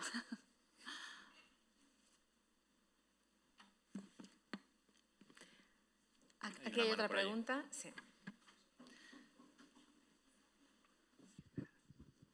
Bueno, primero de todo me ha gustado mucho la charla, así que gracias. Y después quería preguntarte más, en tu caso concreto, o sea, una vez saliste de la carrera, dijiste, cuando encontraste ya tu primera empresa donde trabajar, a nivel tipo, hiciste algunos proyectos ya por tu cuenta que presentaste, ahora más bien por el currículum a nivel técnico lo que estudiaste. Pues en mi caso yo presenté los proyectos estos en papel, llevaba cuadernos con diseños que había hecho míos, claro, es que te estoy hablando hace ya 20 años o más, entonces eran otros momentos, pero sí que llevé mis juegos ya diseñados y ellos vieron que de eso, cuando yo me presenté a mi primer trabajo, yo no sabía que era un diseñador, o sea, me dijeron ellos, tú vas a hacer diseño, yo, vale, no sabía cómo se llamaba, ahora ya...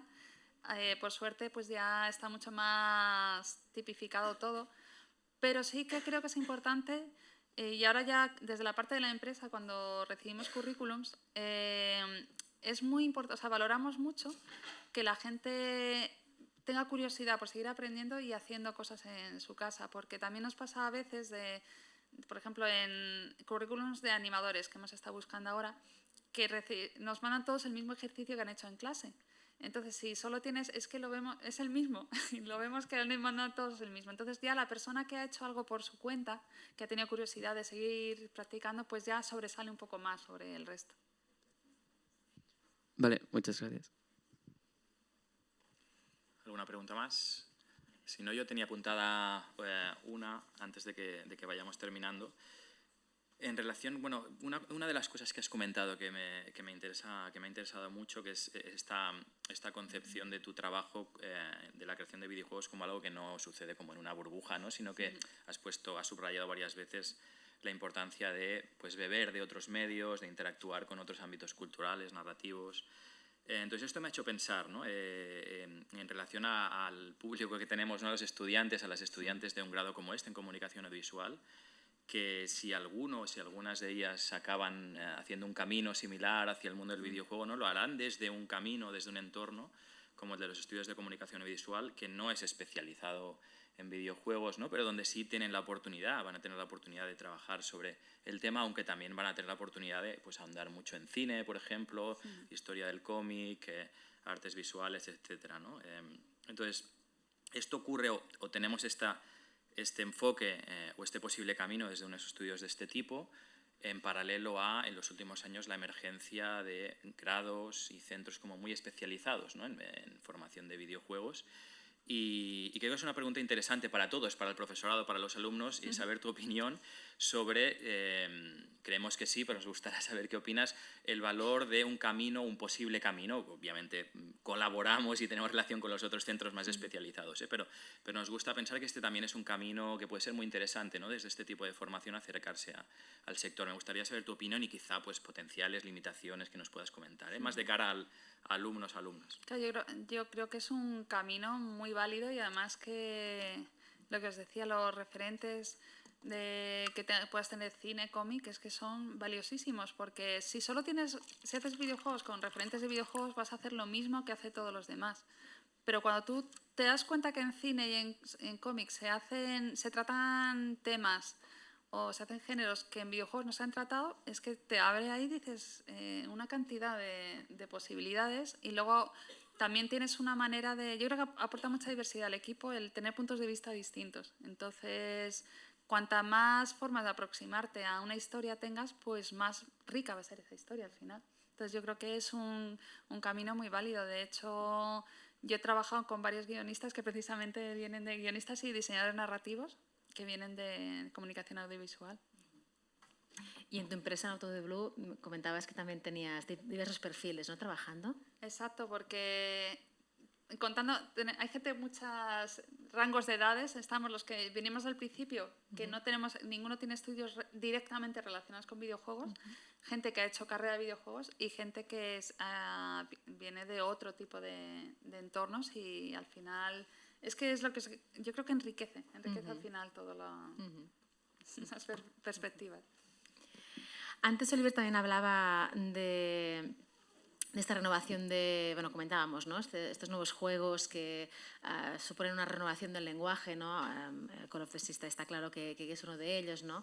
Y que se apartan de lo que tradicionalmente podemos ver o podemos entender, ¿no? Lo que se define tradicionalmente como videojuegos, que está más vinculado a los juegos AAA y a un imaginario, ¿no? Concreto, vinculado también a una definición de jugador concreta, ¿no? Muchas veces pues, excluyendo pues esto, ¿no? Muchas veces las mujeres, ¿no? Excluyendo desde el imaginario, porque en realidad las mujeres también jugamos a todo tipo de videojuegos, no también a los AAA, pero en general, ¿no? el imaginario está muy centrado en un ámbito muy masculinizado. Yo quiero también hablar un poco de cómo estos nuevos videojuegos, también muchas veces vinculados a los indie games, pero no solamente, también los casual games han supuesto una apertura, ¿no? De lo que es el jugador de videojuegos. Un poco pues, reflexionar o que puedas hablar un poco más de esta apertura de públicos, ¿no? Otros tipos de jugadores y jugadoras, y también ligado a Call of the Sea, ¿no? y el hecho de que, bueno, me comentabas, ¿no? esta vinculación o cómo apelaba a otro tipo de jugadores también. Yo creo que la suerte que hay con la industria independiente es que se ha dado voz a gente que quiere contar historias diferentes. Al final, cuando dependes de un presupuesto de AAA, como veis ahora, están haciendo lo mismo y hacen remakes y hacen la quinta parte de algo. No arriesgan nada y van a lo de siempre. Pero en la industria independiente, yo creo que se tratan temas diferentes, la gente no tiene miedo a arriesgar y se da voces a nuevos creativos que cuentan historias desde puntos de vista también diferentes, que yo creo que es lo bueno, que ahora mismo hay una accesibilidad a estas herramientas que puedes hacer productos comerciales que no dependes de nadie, y esa libertad es increíble. Y en nuestro caso, por ejemplo, cuando planteamos Call of the Sea, nosotros venimos, o a mí me han encantado siempre los juegos de puzzles, una de las referencias es el Myst, son juegos, pero que a lo mejor no han llegado a todo el público, y queríamos hacer que llegaran a un público más grande. Y una cosa que nos hemos dado cuenta en Call of the Sea es que es un juego que al final han jugado muchas mujeres con su pareja porque resolvían puzzles juntos, y les ha abierto camino a esas chicas de interesarse por los videojuegos a través de ello. Y es algo que nos ha hecho mucha ilusión, porque es como que hemos conseguido precisamente lo que queríamos, de llegar a un público más amplio, y no solo eso, sino crear o sea, darse cuenta de que los videojuegos, los videojuegos me gustan. No sé, creía que no y sí que me gustan, quiero más. No, eso es importante, ¿no? También el hecho de tener pues esto, ¿no? Referentes. No sé si hay alguna otra pregunta.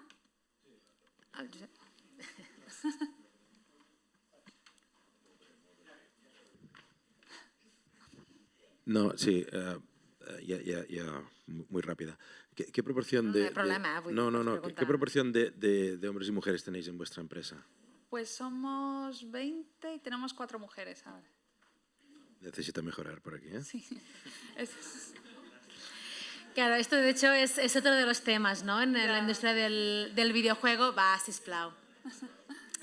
Del videojuego, que sería el papel de, pues esto, ¿no? Es una industria muy masculinizada, ¿no? Con referentes muy claramente vinculados al ámbito masculino, pero tú llevas 20 años, ¿no? En la carrera. También para nosotros era importante tener, pues esto, ¿no?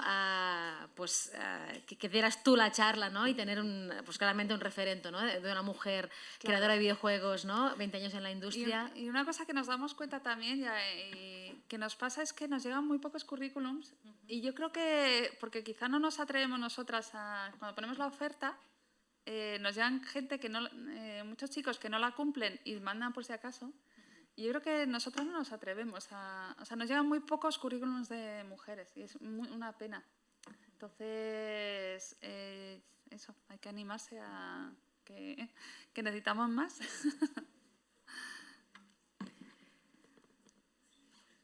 Y a nivel hablamos del sector independiente, ¿no? Y decías como ahora era un poco más fácil también el hecho de crear videojuegos, quizá porque hay motores, ¿no? Que puedes utilizar y ya están diseñados o hechos, ¿no?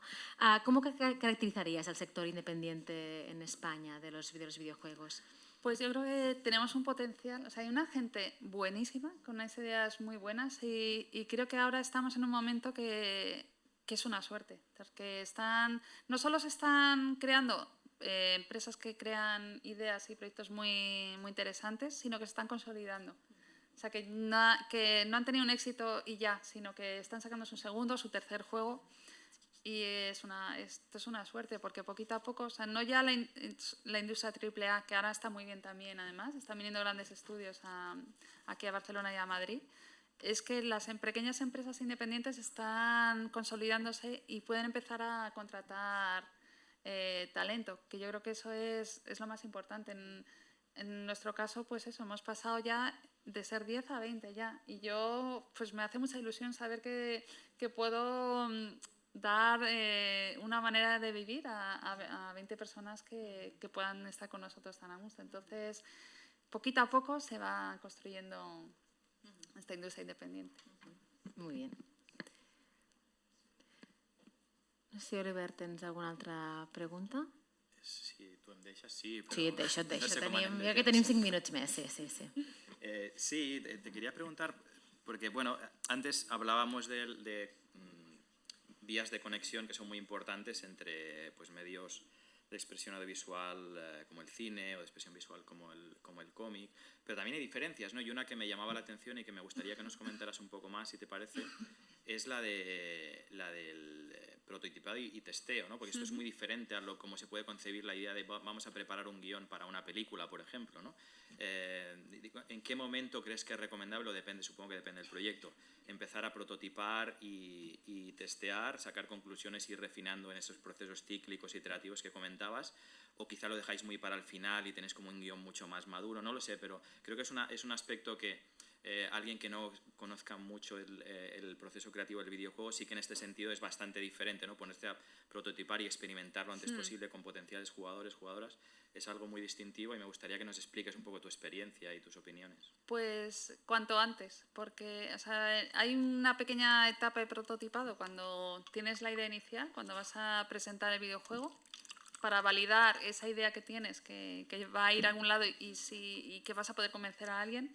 Pero luego, antes de ponerse a hacer los niveles, tienes que prototipar todo lo que puedas para, sobre todo si haces un sistema a lo mejor de plataformas, pues no hace falta, más o menos sabes que va a funcionar, pero si tienes una mecánica muy innovadora o quieres contar la historia de una manera muy diferente, pues tienes que coger un trocito y validar que eso es divertido, que se entiende, que funciona.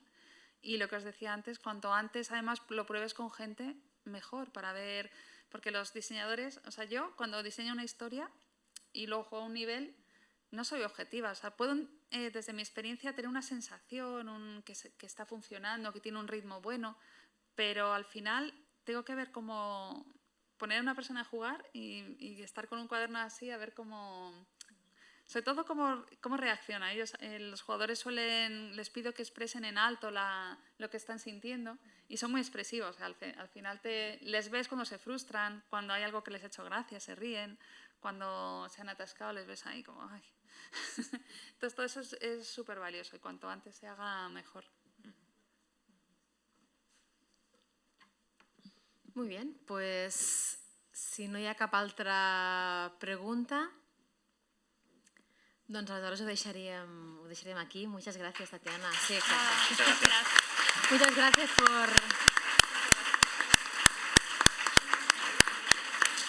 por venir hoy y por esta charla y esta ronda de preguntas en què has podido explicar tu experiència. I res, amb aquesta xerrada, diguéssim, que donem inaugurat el curs oficialment, tot i que ja portem 5 setmanes, òbviament, de classes, però vaja, que vagi molt bé el trimestre i ens anem veient. Gràcies per haver vingut.